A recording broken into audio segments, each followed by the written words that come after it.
For the next problem, we'll be graphing a piecewise defined function, and then we'll state the domain and the range. We have f of x is equal to 2 if x is less than or equal to 0, and f of x is equal to negative 1 if x is greater than 0. So anytime you're graphing a piecewise defined function, be sure first to look at the intervals of x. So we have two intervals, either x is less than or equal to 0, or x is greater than 0. So first of all, for x less than or equal to 0, I'm really looking at the y-axis and to the left of the y-axis. So let's start off and do that first. Well, we have f of x is equal to 2. That simply means y is equal to 2. So y is equal to 2 anytime that x is 0 or less than 0.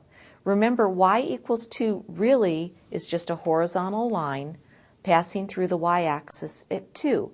But we want to stop when we get to the y-axis because that is our limitation on the interval. So this is the graph of f of x equals 2 whenever x is less than or equal to 0. Now let's look at the second part. We have f of x equal negative 1 whenever x is greater than 0. So f of x is equal to negative 1 really means that y is equal to negative 1. So another horizontal line, in this case passing through the y-axis at negative 1. But we have to be careful here. This specifically says for x values greater than 0. So we don't want to actually let x equal 0, but instead we want to draw an open circle here on the y-axis for the x value of 0, and we want to draw our line to the right. This is the line y equals negative 1 whenever x is greater than 0. It's important that we had one open circle because if we had both of these closed circles, this would not actually define a function because it wouldn't pass the vertical line test. So this is the graph of our piecewise defined function.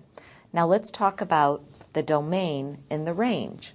Well, the domain, we really don't even need the graph in order to get the domain.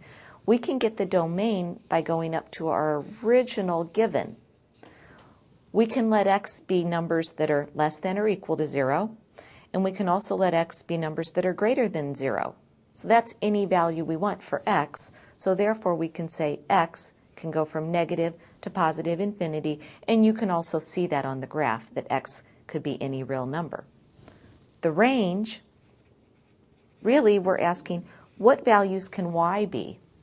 Well, there's only two values that y takes on in this graph. Y can either be the value positive 2 or it can be the value negative 1.